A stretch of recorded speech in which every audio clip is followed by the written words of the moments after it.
Good morning, my loves. Happy Wednesday. We've made it halfway. Hang in there. So, I have to tell you a little story. I have a very, very mad cat this morning. A baby lizard. I mean, it was about this big, little tiny pink thing got in the house last night. And of course, he found it. And I mean, we're in the desert, we're in Arizona. It happens. Lizards get in the house. And you don't freak out. It's just, okay, if it gets in, you get it out. You don't chase it, they run fast. But they do eat mosquitoes and gnats and bugs. So, I mean, they're not horrible, evil. It's not like a snake or anything. So, this little tiny pink baby lizard got in. And Finn found it. And Finn wanted it. It's his first pet. Oh, mommy, mommy, I promise I will love it and pet it and feed it and kiss it and hug it, and I will call it George. If you follow Bugs Bunny cartoons, that will make sense. If not, look it up. So I scooped up the little tiny lizard in my hands and I took it outside and I turned it loose. And he has been mad ever since. It can be his outside lizard. He can have it as a pet, but it lives outside. It's fine. He can talk to it through the window. We're not having a lizard in the house. Sorry. But he's mad. And nothing that I do, he still is just in a snit over this, which kind of brings us up to today's topic in a weird roundabout way. So I honor and I respect all religions. I have friends, best friends of all religions, and I love these people. And I have celebrated holidays with them because they were my friends, and I respect them and I respect their religion. Just because you respect another religion doesn't mean that you follow those tenets or beliefs. I have friends that are Catholic. I have friends that are Christian. I have friends that are Jewish. I have friends that are Muslim. I have friends that are Tao and Buddhist. And that's fine. I respect them. I respect their religion, their beliefs. So, getting back to Finn not forgiving me for getting rid of his baby lizard. Today, for those of the Jewish faith, is Kol Nidre, and it's about vows. From Rosh Hashanah, which was last week, which is the Jewish New Year. So anybody of the Jewish faith watching this, Lashana Tova, a happy holiday kind of thing.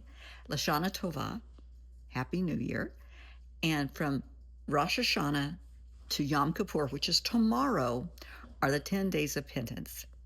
And it's a time of self-reflection, taking stock of your life for the past year. So today you release people on Kol Nidre. You can release people from vows, including engagements, if people owe you money, promises, things like that. And it's up to both parties. But that's in just a very general sense. Please don't start inundating me with DMs correcting me. This is just a very big gloss over, but it's about vows and taking vows seriously. You don't make a promise that you don't intend to keep. If I give somebody my word, I'm sticking to it. My handshake, I mean, I'm from the Midwest. A handshake means a lot. Your word means a lot. So that's Kol Nidre. And this, if you have a chance, go online and stream the Kol Nidre services. They're beautiful. They're very somber, but it's beautiful. And it would start at sunset this evening.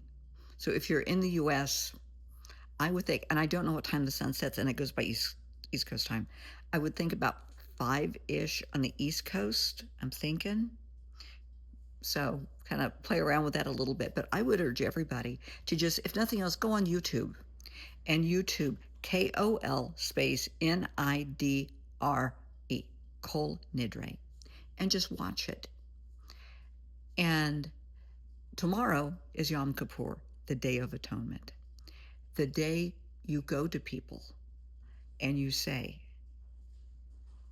in this past year, if I have intentionally, unintentionally said or done anything to hurt your feelings, I am so incredibly sorry, and I ask your forgiveness.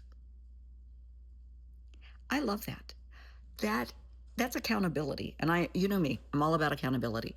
I love that. And it's not, you don't send it out as a group text, you don't send it out as a group email, you don't say it to a room full of people. You have to go to the person and say this. So I want you to think for a minute about, we'll just say 3 people in your life. Okay, just as a number. How would they feel if you went to them, 3 people in your life, or 5 or 10 or whatever, and you said that? If you went up to someone in your life and you said, hey, if I have said or done anything intentionally, unintentionally this past year that hurt your feelings, sweetheart, I am so incredibly sorry, and I ask you to forgive me. What would they say? And they know you're being sincere. Now, the reaction of some people is, what'd you do? What'd you do that I don't know about? And it's no. So how would they respond? Would they think, wow, that is really something that you're coming to me and you're asking my forgiveness? Just think about it. And we're going to flip it. On the other side of that coin, the other side, if somebody comes to you and they look at you, okay, we're going to do it this way. I'm looking at you, okay? Sweetheart, if I have intentionally or unintentionally said or done anything this past year that has insulted you or hurt your feelings, I am so very sorry, and I ask you to forgive me. How does that make you feel? What is your response to that? You still mad about the lizard? I think he said hell no, but I'm not really sure. He's mad about the lizard. But how does that make you feel? I love this. I love accountability. And, for those of the Catholic religion, they go to confession weekly. For many of the Christian faith, it's every Sunday. And it's not that just those of the Jewish faith don't address their shortcomings and their sins more frequently, because in the Christian faith, there are 10 commandments, as we all know. In the Jewish faith, there are 614.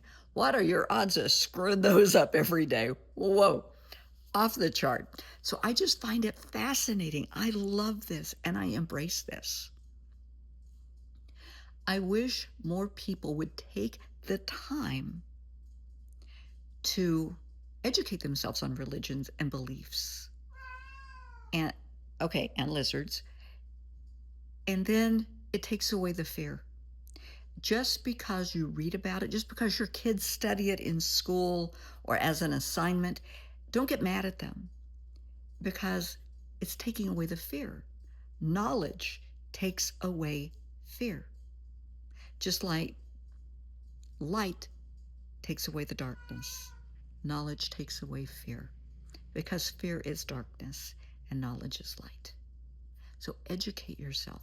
If you know someone of another religion, talk to them about it. Say, just fill me in. I don't understand. Trust me. 2 of my best friends that I love dearly, they are so close to me. And, oh gosh, we were neighbors in St. Louis. Well, they're sisters. So one was my neighbor and the other one lived here. And we got to be friends. And they're Muslim. Okay, they're from India. I knew minimal about Islam. And I've learned. It is very rich and diverse and beautiful. I am not Muslim. They are. I have celebrated their holidays with them. When we go out to eat, I have gone to restaurants that are considered halal. That means it's like kosher, because they don't eat this, they don't eat that, and that's up to them. Of course, I've gone to Indian restaurants with them where we make total pigs of ourselves too. And I miss that. I sent Rabia a note yesterday and said, where are you when I need you? I need comfort food. And there is some amazing Indian food. Oh my word. The food is just magnificent. So don't be afraid to learn about other cultures. Just don't hate them because of what you see on TV. That's silly. You're taking somebody else's word for it. If you have questions, read about it. I don't mean Wikipedia. Read about it. And if you really want the truth, go to somebody of that belief. Go to a religious leader. Go to a rabbi. Rabbis are more than happy to talk to you, just like a priest is more than happy to talk to you. A minister is more than happy to talk to you. An imam, which is a Muslim religious leader, is more than happy to talk to you. They're not going to try and convert you. They're just going to answer your questions. Just because you're talking to them doesn't mean everybody's going to try and convert you.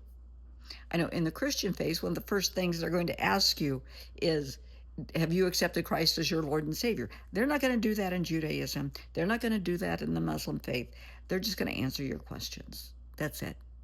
Nobody's going to try and convert you. It's not about hate. It's about educating yourself. Because once you're educated, then you know. Then you can make an educated decision if you respect this belief, if you don't. I don't see any reason not to. It does exist. Okay, fine. You don't have to follow the tenets. You don't have to follow that religion, but it does exist. We have political parties. They both, all political parties do exist. You may not like one more than the other. Okay, fine, but they both exist. Just respect it. People can have their own opinions. They follow what they want to do. Same thing. Accept people for who they are. Don't be afraid to ask questions. Don't be afraid to learn. And just because, and this goes back to when I was a little girl, this just popped in my head. When I was a little girl, segregation was a big thing. We had, when I was really little, like kindergarten through 6th grade, we had white schools and we had black schools. Yeah. They were segregated. They were separated. And in 6th grade, they changed all that with busing. And it was a scary time until you learn, until you educate yourself. And then it's not so scary anymore.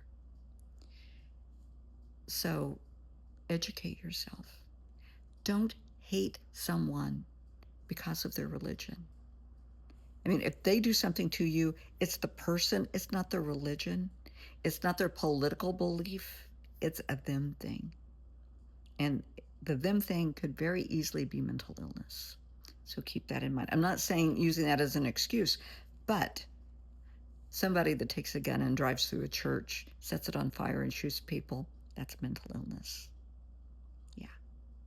Anybody that firebombs a synagogue or a mosque or a church or a school, that's mental illness. Don't hate the religion. Don't hate the political party. Don't hate anybody. I'm not promoting hate ever. But educate yourself. You might learn something. You might open your eyes to different cultures, different foods, different literature, art, religion, books, music. There's a whole big world out there just waiting for you. And I'm asking you to embrace it, to discover it and embrace it. And circling back to the point of today, why not? If this past year, if I have said or done anything to insult you, hurt you in any way, shape, or form, I'm sorry. Will you forgive me? Have a great Wednesday.